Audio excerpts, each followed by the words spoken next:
Bueno, en el 70, 71, 72, la universidad, sobre todo mi facultad de Derecho, como había casi todos los profesores y catedráticos eran demócratas, estaba casi siempre cerrada. Y tuvimos que hacer clases clandestinas en el Químico de Sarriá, que era de los jesuitas, y al final alquilamos un piso entre 40 o 50 y ahí hacíamos las clases, porque teníamos en la facultad clase pues 40 días en el curso, ¿no?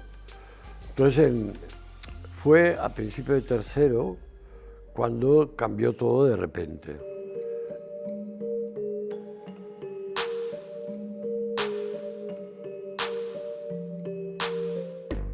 Me hice bastante amigo de José Solé Fortuny, que era hijo del abogado comunista, yo creo que era el año 72, y entonces me presentó a gente muy lectora, que era Antonio Otero y Alfredo Astor, que eran dos jóvenes, bueno, teníamos apenas 20 años, yo creo que no los habíamos cumplido. Y entonces pues nos reuníamos, entonces decidimos convocar una exposición de poesía, y entonces aparecieron poetas colgados en los muros del hall, que era inmenso, pues como 200 o 300. Y claro, aquello sorprendió a todo el mundo, sobre todo a los comunistas y a los de bandera roja, porque no se esperaban que en una facultad de derecha apareciera tanto poema. Y entonces ahí empezó el querer independizarnos de la Comisión de Cultura, que estaba tomada por los comunistas, y que todo el rato nos decían, no, no, Juicio Bufo no, no, no, Antonín Artaud no, no, no, tenéis que leer a Marx, tenéis que leer a una chilena que ya no me acuerdo cómo. Pero, y entonces nosotros nos rebelamos y empezamos a hacer el gamberro. Y entonces los del SUC, los jóvenes, también se rebelaron y también empezaron a hacer el gamberro y empezaron a colgar carteles en las paredes que decían fuera los estudiantes de la facultad y viva la policía, y que se queden los policías. O empezar a hablar de Snoopy, cosas de estas. Y bueno, fue una época bastante rica, porque entre juerga y batalla y correr delante de los grises, pues leímos muchísimo y hicimos mucha cultura. Bueno, y entonces en aquella universidad, en el 73, ya estalló el enfrentamiento de los independientes, que éramos la gran mayoría. A mí me tocó ser delegado, y siendo delegado yo me preocupaba de todos los grupos, incluso de los nocturnos. Y entonces descubrí muchas facetas, ¿no? Ahora, lo curioso es que de nacionalistas había uno en toda la facultad que se llama Felipo, que siempre me felicita porque dice que era verdad y que, bueno, lo recordaba. Entonces, la extrema izquierda era básicamente los trotskistas y bandera roja.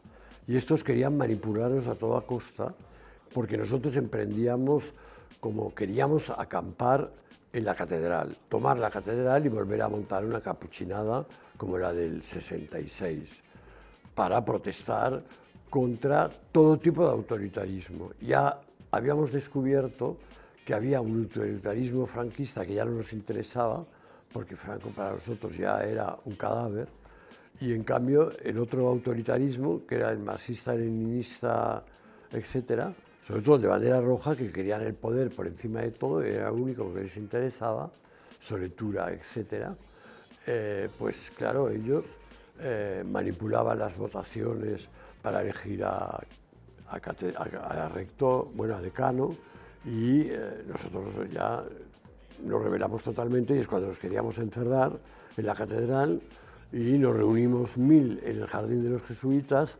y nos denunciaron los propios izquierdistas para que no llegáramos nunca a la catedral. Y aquello fue una ruptura para mí, y entonces dije, hay que hacer algo fuera de la universidad. Entonces cogimos un coche y pensábamos ir a la India, pero en Dubrovnik se nos rompió un palier, y esto era mayo, abril del 73, y entonces uno de nosotros era Antonio Otero, que había dejado preñada a la hija de Carlos Barral, del gran editor, que realmente yo creo que es el que puso en el mundo del libro la modernidad en España en los años 60, con el Prix Internacional y el Premio Formentor. Y bueno, pues claro, teníamos una cierta relación con la Gois Divine porque bueno, tenían muy buenas editoriales, pero bueno, nosotros en Dubrovnik se nos rompió el palier y entonces Antonio Otero volvió a España y ya nos quedamos un poco, nos fuimos a Grecia y ya volvimos, nos examinamos, me volví a marchar a Holanda y al volver de Holanda en París me robaron la cartera, pero sobre todo tuve la idea de hacer una revista fuera de los circuitos políticos y distribuirla en todos los kioscos de España. Y el día que decidimos que yo comuniqué esta decisión a los compañeros que habíamos montado este grupo poético, que se llama el Grupo Naosco, con el Solé y con el Antonio Otero y el Alfredo Astor y el Antonio Milos Sanz, etc., pues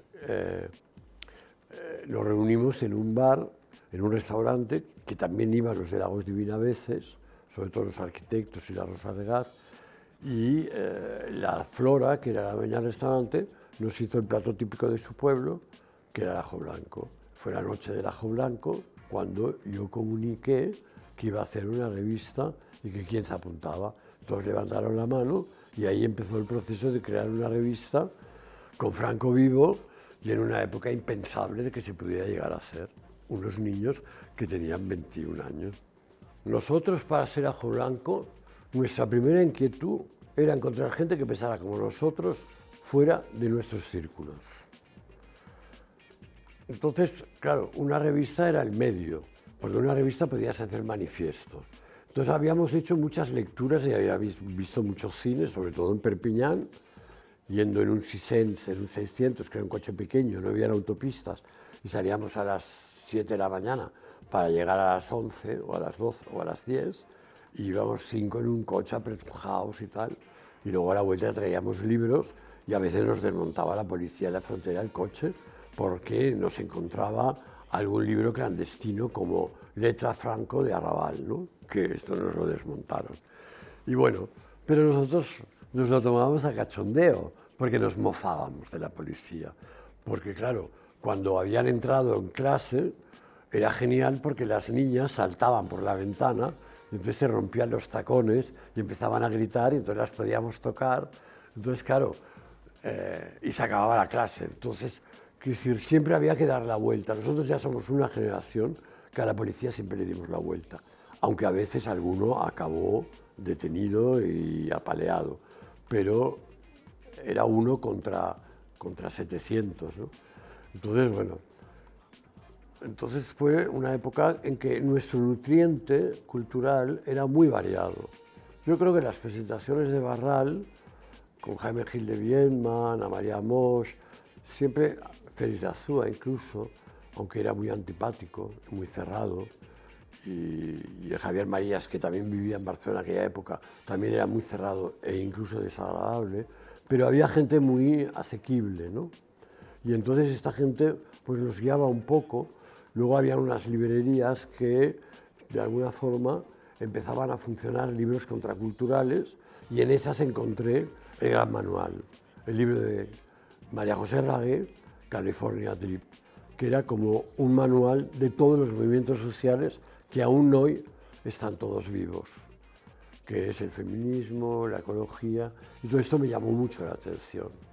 Entonces esto ya nos decantó hacia el mundo contracultural y entonces descubrimos Editorial Kairos de Salvador Paniker y entonces llamé para preguntar el teléfono de María José, llamé a María José Ragué, que era amiga de mi hermana, y María José me dijo, mejor habla con Luis Racionero.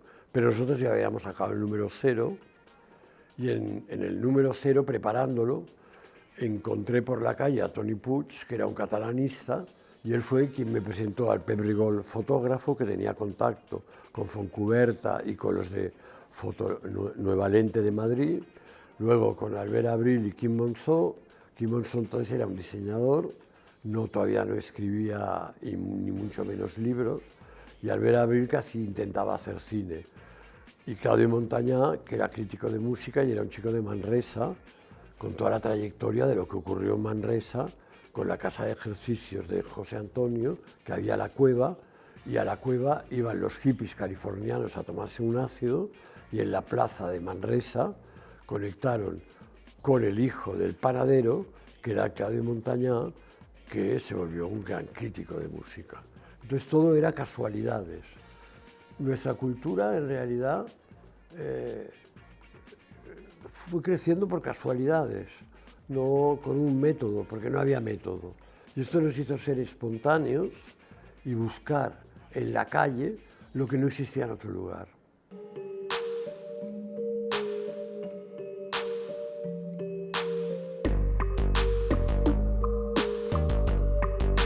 Bueno, Barcelona era una capital cultural desde hacía tiempo porque en Cataluña había tejido productivo.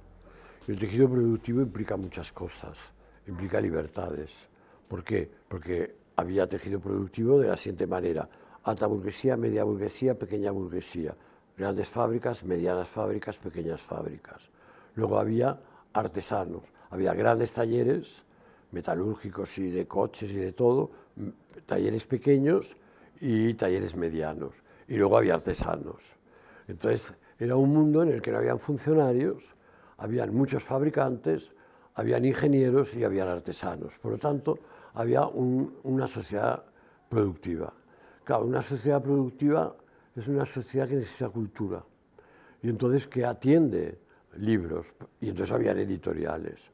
No solamente estaba Barral, sino estaba Seix Barral, estaba Plaza Llanés, estaba Bruguera con toda su colección de dibujantes, que es de donde sale casi todo, y en plan dibujo, y en plan viñetas. Entonces, claro, todo esto creó un mundo muy rico. Y luego el Can Barral, y luego la recuperación de la cultura catalana, luego los trovadores de la Nova Cançó, y luego el Grup de Folk, con toda la música progresiva. Y además, los músicos progresivos de Barcelona salían de la escuela de música. O sea, habían aprendido música de pequeños, sabían solfeo, frente a los de otras partes de España que no sabían música. Entonces, claro, todo esto creó un caldo de cultivo en el que el franquismo ya no podía combatir como combatía en Madrid. O sea, con lo cual hubieron muchos puntos blancos, digamos, por donde se colaba la gente. Y nos colamos todos, en realidad. También nos colamos los contraculturales. Entonces, claro, la contracultura en Barcelona surgió de la mano, sobre todo, de Luis Racionero, Damià Escudé y Salvador Pàniker, pero como popes. Pero claro, no encontraban auditorio, porque los Bohigas y los Regàs y todos estos, en realidad, aunque eran capitalistas, pero tenían una base ideológica marxista, con lo cual eran un doble juego. Por un lado querían el poder, por otro lado eran comunistas y por otro lado eran mercantilistas. Y además ya buscaban un poco un puesto en alguna administración, con lo cual ya se veía que habría un proceso de burocratización de Cataluña. Todavía no se veía mucho el nacionalismo. El nacionalismo surgió, yo creo, a partir del 74, cuando la Asamblea de Cataluña consiguió unas manifestaciones masivas con el lema Libertad, Amnistía, Estatut d'Autonomía. Pero los libertarios empezamos de otra manera, ¿no? Empezamos muy contraculturales y conectamos con los hippies, con la primera generación hippie que empezó en los 60 y que en el concierto de King Crimson, que fue el primer concierto, segundo que montó Guy Mercader, nos encontramos la primera generación con la segunda, que es la mía, que somos los nacidos entre el 48 y el 54. Bueno, la burguesía barcelonesa, yo sabía de los anarquistas, primero porque habían matado a mi abuelo, segundo porque habían quemado la fábrica de mi padre en el 33, en enero del 33, la FAI, y luego porque había estudiado lo que había podido de todo esto. Entonces sabía más o menos, pero vamos, el anarquismo puro lo descubro más tarde, cuando el ajo ya está en marcha, o sea, cuando ya llevamos 2 años y medio de ajo blanco. Lo que pasa es que nuestra actitud era libertaria. Mi familia era muy culta, o sea, mi familia era una familia culta de generaciones, entonces en mi casa había Había la biblioteca del tío Antonio, que era el tío de mi padre, la biblioteca de mi bisabuelo, la de mi abuelo, la de mi abuela. Las mujeres en mi familia siempre han sido muy importantes también, porque han sido muy lectoras, y ya mi bisabuela, en el siglo XIX, pues leía libros en francés y en inglés. Entonces, es un poco raro, ¿no? Es un ambiente cerrado. Cuando nazco yo, pues ya es una gente que ha renunciado prácticamente a muchas cosas, ya se centra en lo que le interesa de su familia, de su hijo, sobre todo. Mis padres se centraron mucho en mí porque nací tarde, fui un hijo que nací muy tarde. Y esto me dio ciertos privilegios, me dejaron hacer mucho lo que quise. Y entonces ya de pequeño en el pueblo de veraneo destaqué como organizador de obras de teatro, de grupos de música, pero ya con 8 o 10 años. O sea que, quiero decir, y entonces claro, todo esto me sirvió mucho. En la facultad fui delegado, entonces en la Jaulanco fui coordinador. Y yo no quería el poder, yo lo que quería era encontrar mucha gente que pensara parecido y que quisiera crear espacios de libertad. Yo creo que la libertad es lo que te forma, no son los libros. Los libros los has de experimentar. Cuando experimentas un libro es cuando te entra dentro. Cuando te entra dentro, cuando lo sientes y cuando puedes ser algo. Porque no eres una réplica, sino te estás inventando a ti mismo. Y para eso necesitas un marco. Y Ajo Blanco fue un marco de libertad fascinante para toda una generación de españoles. Ajo Blanco nació en el 74 y eran manifiestos. Un grupo que era más nacionalista, catalanista, estaban por la libertad de prensa y contra la censura, de una forma muy radical y a favor del cine independiente, y otro grupo estaba en crear espacios de libertad, como acabo de decir, y los primeros Ajos Blancos fueron manifiestos. Queremos hacer cine, pero claro, queremos hacer cine con medios, pero como no tenemos medios, festivales de Super 8. Y entonces empezamos a hacer festivales de Super 8 que empezaron a venir, pues incluso al Almodóvar cuando nadie lo conocía. Y gente de Barcelona, todos los que han sido, ¿no? Y empezamos a hacer Little Crack, pues, pero sobre todo, Ajo Blanco fue una revista de lectores. O sea, no había periodistas, el periodismo lo encontrábamos absurdo. Entonces eran los lectores que de repente, poco a poco, se estaban volviendo colaboradores.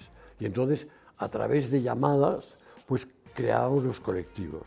Entonces, la gente, psicólogos, gente que estudia psicología, que quiere acabar con los electroshocks, pues ¿qué hicieron? Montar el colectivo de antipsiquiatría para acabar con los electroshocks contra los gays, contra los presos en las cárceles. Nos conectamos con los presos en las cárceles porque eran lectores, con lo cual conectamos con la COPEL, que era la organización de los presos en lucha, porque los presos comunes, que muchos eran anarquistas encarcelados, no tenían los mismos derechos que los derechos políticos, que vivían en una sala especial, bueno, en una zona especial, y que podían hacer unas cosas que los comunes no podían hacer. Todo esto creó una rebelión interna de las cárceles en la que nosotros estuvimos súper metidos. Luego, pues, los ecologistas. Entonces, claro, los comunistas nos decían que la ecología era la distracción de los niños ricos para distraer la lucha de clases. Entonces, claro, nosotros nos quedamos alucinados, pero nosotros traíamos a ecólogos jóvenes que habían estudiado en Francia y con paletas de la construcción, bueno, albañiles y gente que hacía calefacciones solares, etc. Y con todos ellos montamos el colectivo Tara y cuando ganamos dinero montamos la revista Alfalfa, que es la primera revista ecologista. Entonces, las feministas, pues resulta que Carmele Marchante había estudiado con Fernando Mir y entonces creó la sección de feminismo, pero de feminismo radical, la MAR, crean un grupo. Y todo fue así, ¿no? Y entonces, por las tardes, a las 7 de la tarde, los lunes se reunía un colectivo, los martes otro, los miércoles otro, y claro, y nosotros de repente pues teníamos que trabajar a unas horas especiales, ¿no? Porque la redacción, yo siempre he creído que ha de haber un espacio, que tenemos que ser muchos y que tenemos que hacerlo todo en colectivo. Entonces, ahora el problema del ajo blanco primero es que las cosas están firmadas o no están firmadas, pero no hay forma de saber los autores, porque la autoría nos importaba un bledo.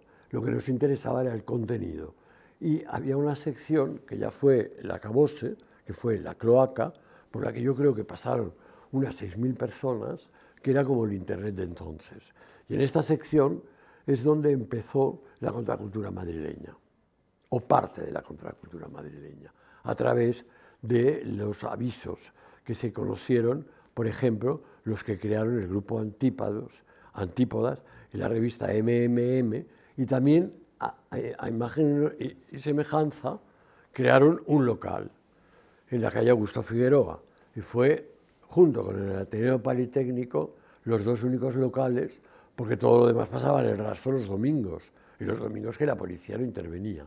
Y ahí se conoció cantidad de gente, e hicieron la revista MMM y la revista MMMOA. Españoles. Franco ha muerto. I'm fishing, yeah, I'm fishing. Y esto fue todo el año 76-77. Entonces, el año 77-77 el país bulló. ¿Por qué? Porque el franquismo ya no había nadie que se lo creyera. Entonces, por muchas detenciones que pudieran haber, en Madrid desde luego había Cristo Rey y muertos, porque los guerrilleros de Cristo Rey era la extrema derecha con la policía y con la Operación Gladio, que era una operación que montó la OTAN contra los países del sur de Europa, sobre todo Italia, para que no hicieran el compromiso histórico y para aniquilar cualquier movimiento social. Pues claro, Madrid estaba tomada, pero en Madrid hubo gente muy valiente que creó movimientos increíbles en el Rastro y en muchos otros sitios, el Ateneo Politécnico, y todo esto se ha omitido en la historia de la transición. Y todo esto es fundamental porque esto es lo que cambia las cabezas. Las cabezas no la cambian los políticos ni los partidos políticos, porque los partidos políticos de izquierda eran unos moralistas. Eran tan moralistas que cuando había un gay en una célula comunista, lo expulsaban porque lo acusaban de que, claro, como era gay, podía dejarse seducir por un policía, con lo cual era peligroso porque podía cantar la Traviata. Te quiero decir, y esto pasó hasta el año 79 aquí en Madrid, porque tengo amigos que los expulsaron del partido en estas fechas. Entonces, claro, te quiero decir que aquí han pasado muchas cosas que se han omitido, que se han ocultado, y así la historia se repite, porque ahora estamos peor que en el 74. En aquella época, sobre todo del 74 al 78, hay que pensar que cada 6 meses era un ciclo, que pasaban muchas cosas y que hubo una evolución increíble. Nosotros partíamos de una educación súper cristiana, judeo-cristiana. Y además hay que pensar que la dictadura, en la última fase, fue más que una dictadura militar, fue mucho más una dictadura religiosa.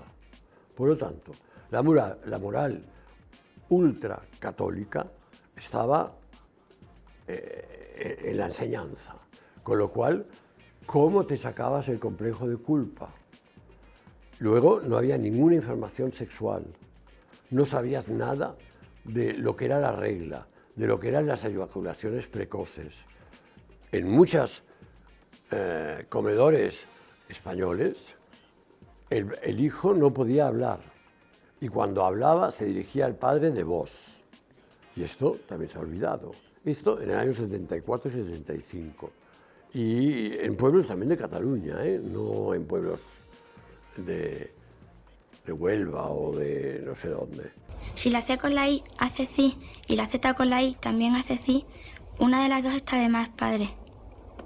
Eso cuéntaselo a los académicos. O sea, te quiero decir que había una represión brutal, con lo cual la liberación sexual fue una de las metas de Ajo Blanco.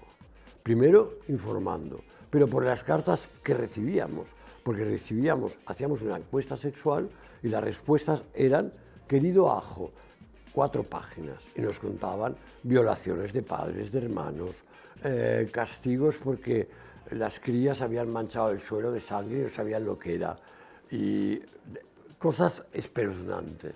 Entonces empezamos a informar y el primer número, después del de las fallas de Valencia, que también reivindicamos las fiestas populares sin corchetes, la fiesta popular mediterránea, transversando los valores, y nada de iglesias y de santos, sino dioses griegos y dioses paganos, y el carnaval, que es los de arriba abajo y los de abajo arriba, o sea, mandan los de abajo y obedecen los de arriba, o sea, y entonces hicimos el especial Fallas. Todo esto creó toda una atmósfera que a Ajo Blanco íbamos a vender 100.000 ejemplares y llegamos a tener 1 millón de lectores. Entonces, claro, dentro de lo sexual, todo estaba dividido. ¿Por qué? Porque los gays iban por un lado. Entonces, como los gays querían ser reconocidos, cuando hubo la primera manifestación gay, la primera organización gay de Cataluña, lo primero que hizo es apartar todos los de la primera fila porque eran travestis. Entonces, claro, no podían ser travestis porque eran mariquitas. Entonces, para poderse legalizar, tenían que ir de serios. Las feministas, pues claro, estaban las moderadas, capitaneadas por Aria Falcón o por otro grupo, la Manuela Capmany, pero luego estaban las radicales. Y luego estaban las de la Gauche Divine, y luego estaban las populares. Entonces, claro, por ejemplo, cuando hay 4.000 mujeres en el Paraninfo, celebrando el primer Congreso de la Dona en el año 76, resulta que las putas se ponen a fregar el suelo del Paraninfo para mofarse de toda la presidencia y de todas las 3.000 mujeres reunidas en el Paraninfo, porque las consideraban unas moderadas. O, por ejemplo, cuando toda la Gauche Divine estaba festejando a la Cristalín en el Hotel Apolo, en el Hotel de las Ramblas, en la inauguración de la revista Yes de Zeta, pues la Cristalín salió de un pastel creado por Miralda, de 2,5 metros, desnuda. Y entonces las feministas de la mar estaban en la puerta diciendo no somos mujeres objeto.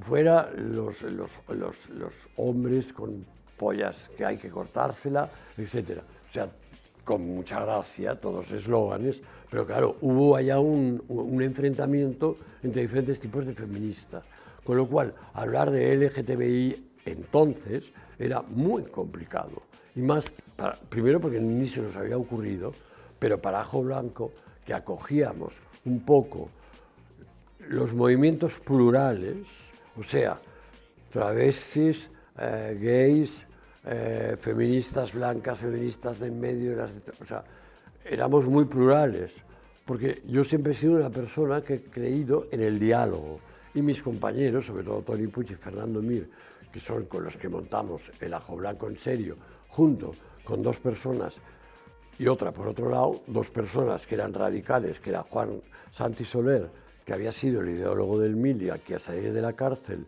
me pidió si podía escribir en Ajo Blanco. Yo dije que sí, que por supuesto, y luego, además era un cachondo, al salir de la cárcel se volvió una persona con mucho sentido del humor, porque había pasado martirios y de todo, y decidió que la vida, el humor era esencial para sobrevivir, aparte de ser un gran teórico.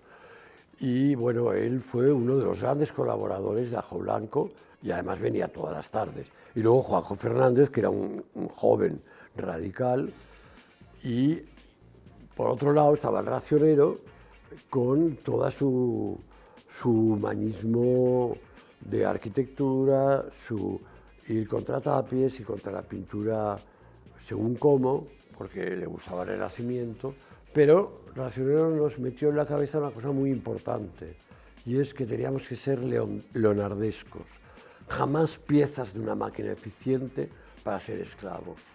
O sea, que la educación tenía que ser de todo, teníamos que estar preparados en todo para poder ser críticos y saber que nadie nos tomara el pelo.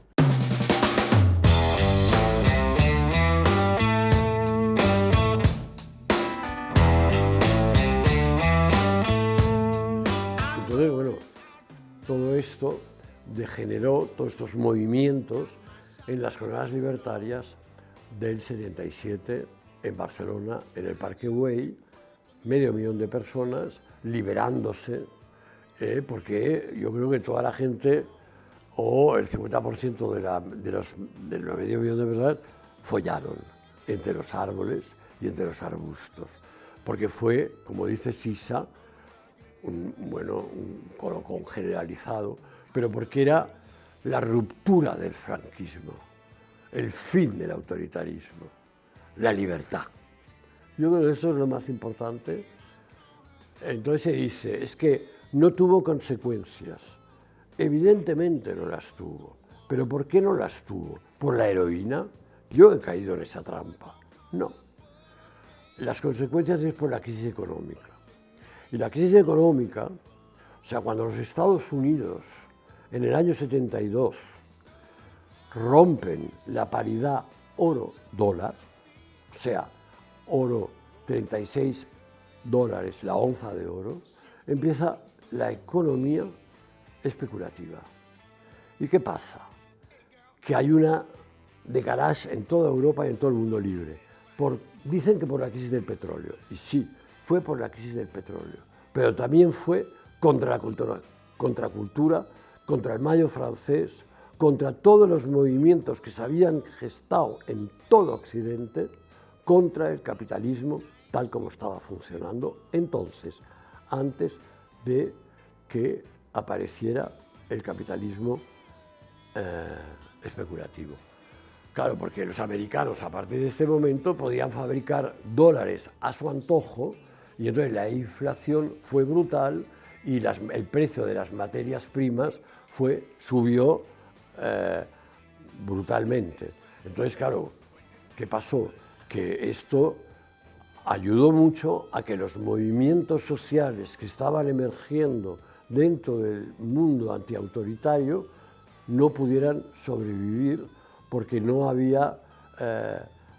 porque el nivel de vida había subido de una forma enorme y claro, movimientos que estaban acostumbrados a suplir la falta de dinero con imaginación, con trueque, con potes comunes, con ocupaciones, pues todo esto se acabó. Entonces yo creo que la crisis económica, que en España llegó más tarde por el propio franquismo, que por ejemplo las devaluaciones en Europa, en España hubo la del 59, pero luego en los años 60 el PIB subió un 80%. En cambio, en el año 70 se mantuvo, pero en el año 76 hubo una inflación del 18% y en el año 77 del 28%. Y entonces hubo las devaluaciones. Entonces, claro, las devaluaciones llegaron más tarde por el proteccionismo, etc.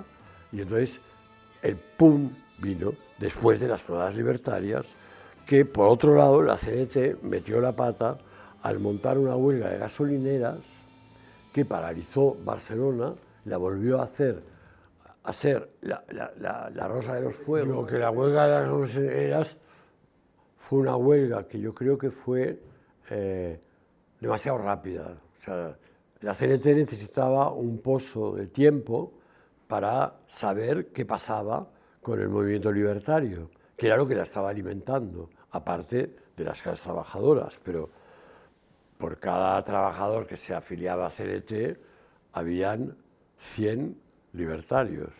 Entonces, claro, en las jornadas libertarias, en los debates del Salodiana, que fueron pues, coincidiendo con el 24, 23, 22 de julio del 77, pues no se llegó a ningún acuerdo. O sea, el movimiento libertario quedó por un lado, la CNT se vio que estaba muy dividida porque, claro, estaban los exilados, estaban los que habían venido de Francia, no de Toulouse, los que habían venido de París, los que habían venido de Buenos Aires, los que habían venido de México, los que salían de las cárceles, que era otra generación mucho más joven, y los jovencísimos que no teníamos ni idea, que estábamos montando el movimiento contracultural libertario ya, prácticamente movimiento libertario, movimientos sociales, y estábamos por los ateneos libertarios, entonces, y por las radios libres. Pero claro, los partidos políticos ya habían hecho acto de aparición. Pensar que socialistas en Cataluña, militantes, había 3.000 como mucho, con lo cual tenían que sacar a la gente de alguna parte. Y entonces, claro, empiezan, digamos, la crisis económica, claro, y los de los cómics tienen que vivir de algo, ya no hay el trueque, ya no hay los pisos muy baratos, está subiendo el nivel de vida muchísimo. Entonces, claro, tienen que vender sus cómics, primero, pues los tienen que vender a las revistas porno o a las revistas de Z con gente desnuda. Entonces, estos sí pagan, porque claro, están haciendo por un lado un buen periodismo, porque yo pienso que Interview, dentro de todo, ha sido la gran revista de los grandes reportajes, sobre todo hasta el año 78-79, que ya empieza a haber cortes y pactos, sobre todo pactos del editor con los ricos o la gente del poder. Entonces, bueno, pero sí, hasta un cierto punto fue una gran publicación. Entonces, pero claro, tenían que venderse los de los cómics, y los periodistas y los que escribían.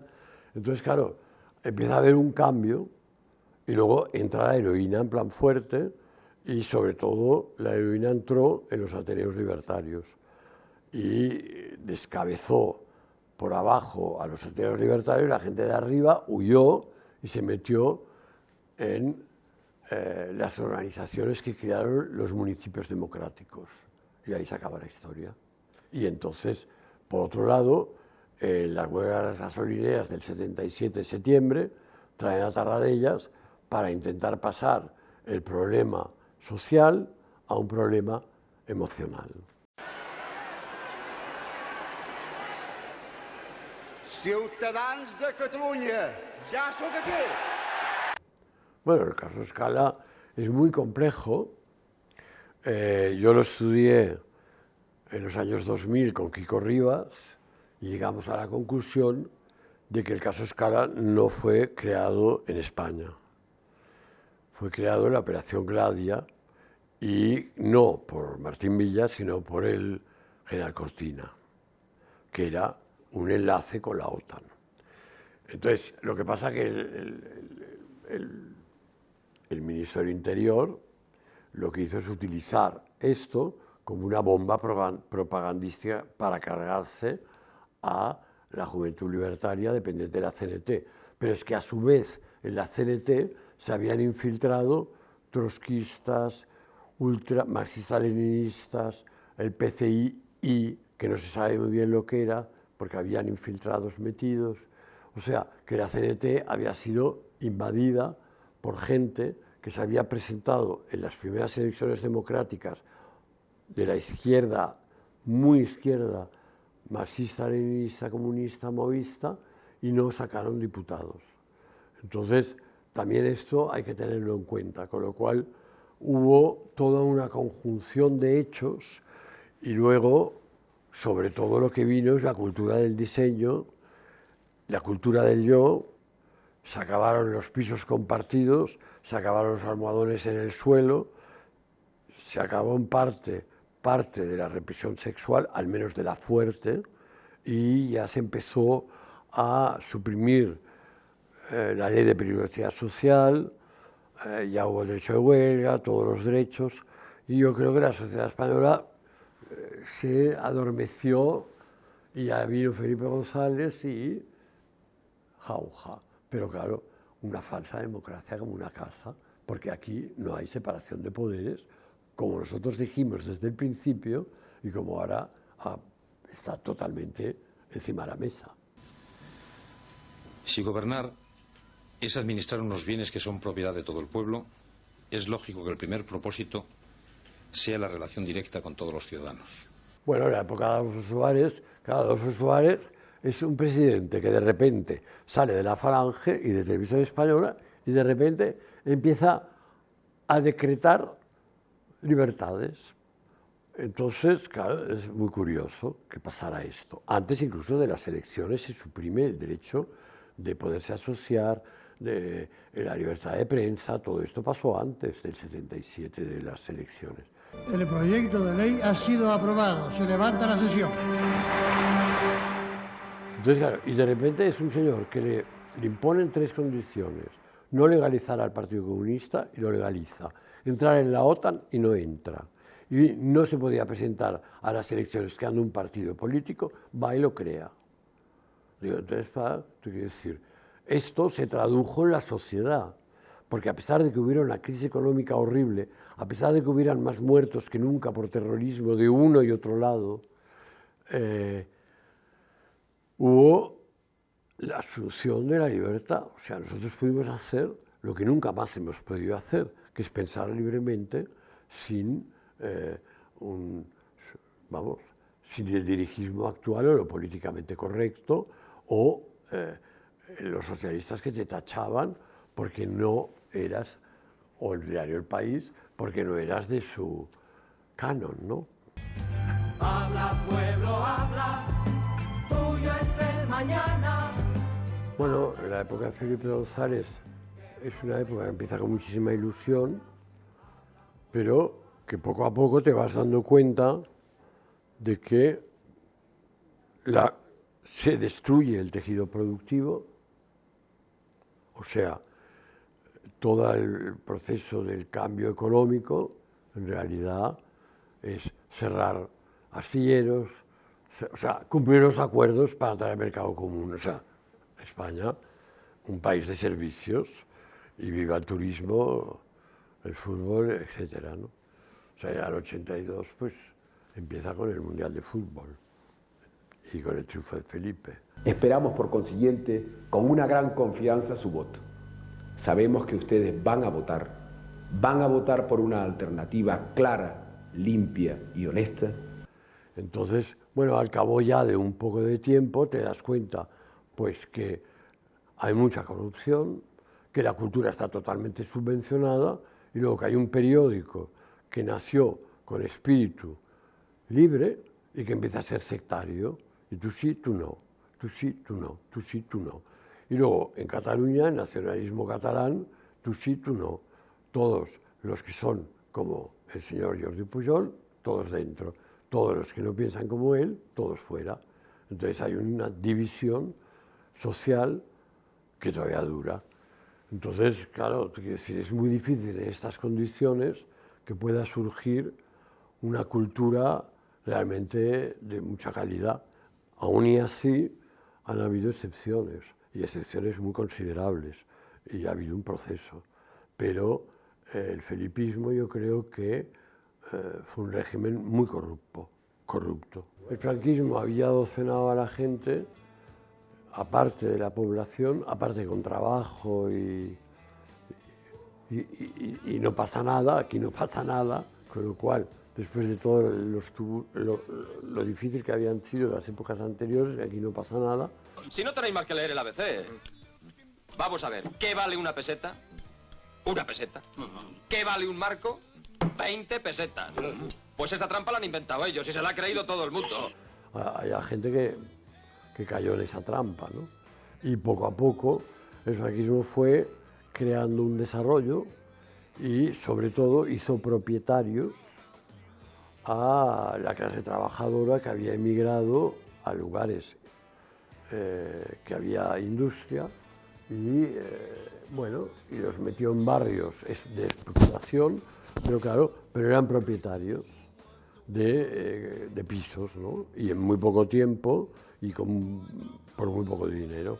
Entonces el franquismo sí resolvió el problema de la vivienda, no resolvió el problema del urbanismo, porque claro, no habían cloacas en condiciones, no habían calles asfaltadas, no habían servicios en los barrios obreros, ¿no?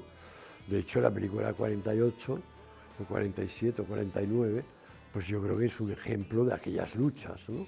Vecinales, por eso hubo tanta lucha vecinal. Y la lucha vecinal fue clave, porque de la lucha vecinal los dirigentes, o los que empezaron a dirigirla porque eran más hábiles y tal, acabaron todos en la administración. O sea, es decir, el franquismo integró a mucha población dentro de la clase media. Y ahora lo que está pasando es que el capitalismo existente, ya el felipismo, destruye la industria, nos convierte a todos en vivir para el turismo. Entonces, claro, se crean todas las urbanizaciones inmensas en toda la costa, ¿no? Y no solo en la costa, también en las pistas de esquí, etcétera. Empieza toda esta industria de hoteles, restaurantes, etcétera.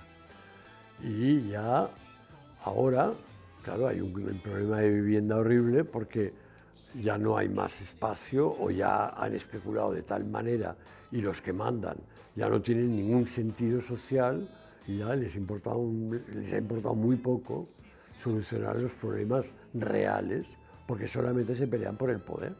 Porque claro, porque ahora el presupuesto es la gran industria nacional.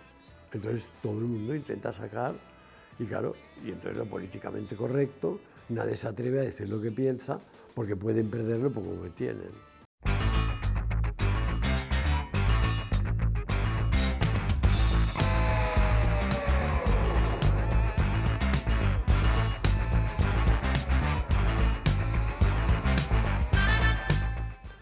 Bueno, yo creo que el nombre de Ajo Blanco ha sido muy providencial o muy, no sé, esa no es la palabra, o sea, muy mágico, porque el ajo pica y repite, y el ajo ha repetido, y además ha repetido 4 veces. O sea, la primera hubo el segundo Ajo Blanco, el segundo Ajo Blanco duró el doble que el primero, y sí estuvo hecho por profesionales como nosotros, porque ya nos habíamos profesionalizado. Entonces yo creo que es un periodismo de rigor, es una revista de cultura y de asuntos sociales, tendencias sociales. Yo creo que no ha habido otra igual, y porque la hacíamos muy de verdad, o sea, seguíamos siendo mucha parte del equipo los mismos, sobre todo los 6 primeros años o 7 primeros años. Luego ya vino las generaciones ya muy noventas, y ya es una generación mucho más compleja. Las pastillas hicieron mucha mena, la cultura disco no tanto, pero la cultura tecno yo creo que más.